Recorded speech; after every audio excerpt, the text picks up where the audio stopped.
Hi, my name is Jeremy and I'm originally from India. I'm 18 years old and I moved with my family to Canada, to Milton, 2 months ago.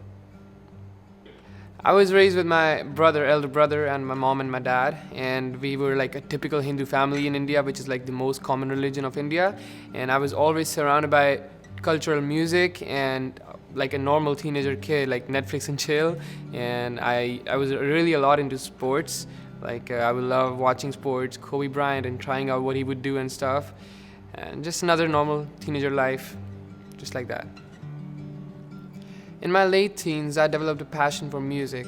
In the midst of a pandemic, I was all free 24/7, no school, no work. So I started watching Ed Sheeran's documentaries on his passion for music, and he would really inspire me a lot to write songs myself. So I started a musical journey of writing songs, and within 8 months, I ended up writing like 300 songs. I was at a point when I was just trying to imitate him all the time, but I couldn't because he's a totally different person and he's not an idol. He's just another human being like me having his own issues, but they don't show that on the camera. On camera, you see like that's a perfect guy. I want to be like that. But I couldn't be, and when my expectations wouldn't match the reality, that would just really break me. And I was at a point that I could literally, even music couldn't give me that kick anymore, and I would not feel anything, and it was just draining and draining. When I would turn to Hindu religion for help, it wouldn't help me, rather everything would be made worse. And I couldn't be helped with my addictions, like porn addictions and stuff, and everything was just draining and taking from me, and I was at a point where I was literally feeling dead inside. So since my childhood, I had always heard about Jesus and seen photos of him, sometimes holding a lamb, sometimes on a cross. So the image that I had about Jesus was just that he was a kind man who ended up dying on a cross. That's all I knew. I had no idea about what a gospel is, what the Bible is, what people do in church. I was totally unaware of that. So in the midst of all this mess, one day I was just normally scrolling through my Instagram, and I saw this ad of a show called Chosen. In that ad, Jesus was calling one of his disciples, Matthew, to follow him. He looked at Matthew and he was like, "Follow me." I saw that ad a couple of times. It just kept coming on my screen. At one point, it just caught my attention, and I was like, "What's going on? Is it like he's calling me?" I know it sounds strange, but that's what I thought and felt, something like that. So I was like, "There's no harm in watching one episode. I'll just watch one episode."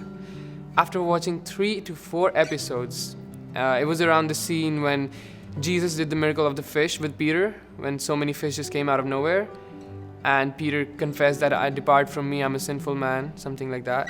When that happened, I literally dropped on my knees and I was crying out to Jesus out of nowhere, something I never imagined that I would do. And I didn't understand or know the whole gospel in once because I had only watched the show, not read the Bible, and it was just like a surface of the whole thing. But I still had I felt really convicted of something. I did not know what, but I felt really convicted. But at the same time, I also felt like some kind of burden is being relieved, like something is being lifted up. And both of those feelings were just like mixed, and I was just crying and crying. And that's how my journey towards Jesus began. Months later, I was just again scrolling through my Instagram. This time I came across a preacher, Steven Furtick, and he was preaching about Jesus and God. And what I felt was just like I was hungry for something, and whatever this guy was saying, that was kind of like feeding me. That was giving me something that I needed, and that would make me even more hungry or thirsty for that stuff. And I don't know what was going on, but I just got really curious again, like I got about the show. So I kept watching. I jumped from 2-minute sermon clips on Instagram to 18 minutes and then to 1 hour whole big sermons on YouTube. Search through Amazon for a Bible. I'm going through the prices. I come across a Bible with a price tag of 0 rupees, like $0. I was like, what is that? Is that a scam? I knew Amazon doesn't do any scams. I was like, let's just click on it, check what it is. So I clicked on it, and turns out it was a free edition of the Bible, Kindle version, e-edition. So I can download it and read it on my laptop.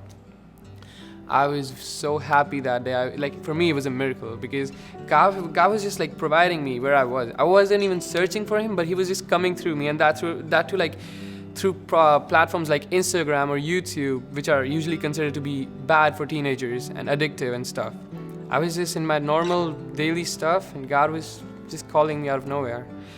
So through all of this, till by April of 2021, after going through a lot of Bible, listening to a lot of sermons and praying a lot because I was all free 24/7, no school, no work. I was just doing that all the day long. So at one point I totally got what the gospel is, what Jesus was doing on the cross. And when I did, I gave my life to him completely, and by April of 2021 I became a proper believer.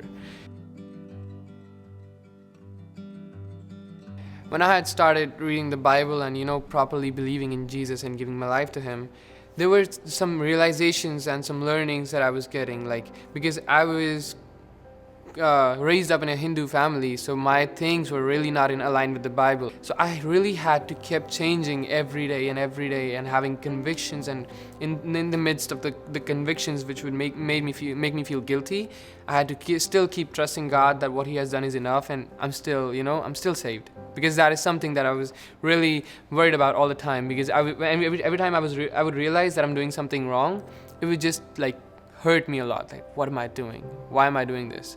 It was like my life was being broken totally, and something new was growing in that place.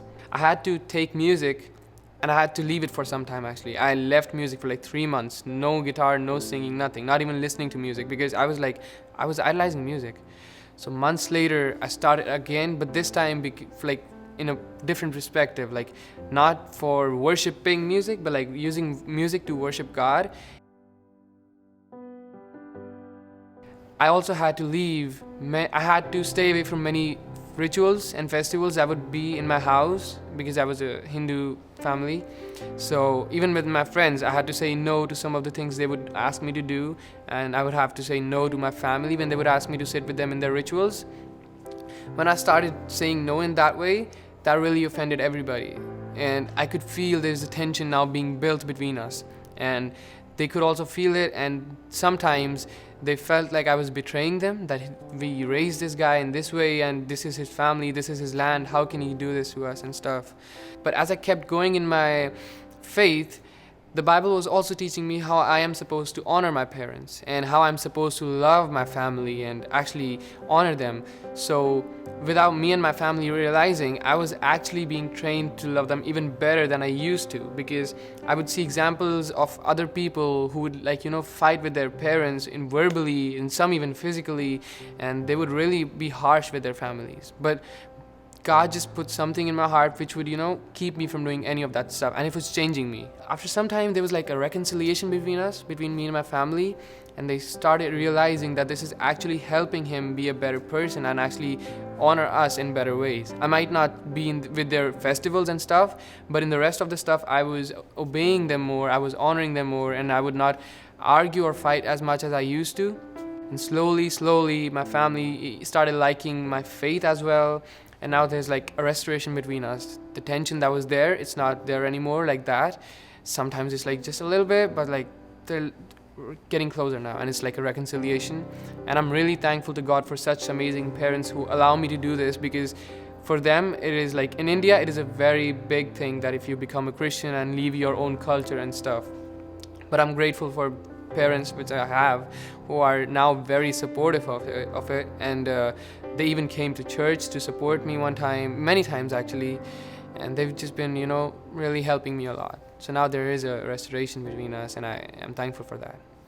When I moved to Milton, I was really longing for a church, for a people to be with, of people of God, and being surrounded and immersed in that kind of environment. So I just went outside one day on a Sunday morning, and it was like I was church hunting, like looking for churches, as many as I can go to. And while doing all of that, I got a little late for the services. By the time I came to Southside, everything was over. The service was over. People were just like hanging out for like 5 minutes more to talk to each other. Just as I was about to leave through the back door, my pastor, Pastor Andrew, being the cool pastor he is, he just walks up and he's like, "Hey buddy, what's up?" So he talks to me, he tells me this is a church, it's not a restaurant, and then he tells me about this place, and he asks me, "What faith are you from? Why did you walk in?" We just started having a conversation. Some other guys jumped in, some other teens. We talked, and I really liked this place. And I stayed in touch with Pastor Andrew for like 1 week or something like that. And throughout the week, I sent him one of my songs that I had released.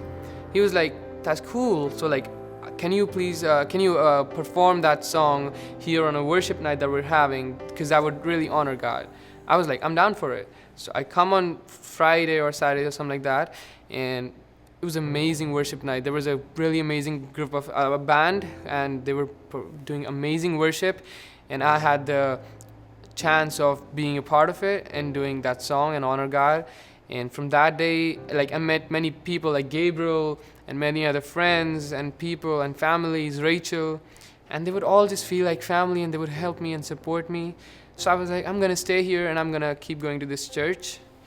And while I was doing all of this, I was also thinking about baptism, because I was eager for baptism like for a long time, but I couldn't be baptized back in India because they had an age limit that you have to be 18 and you got to do some legal stuff.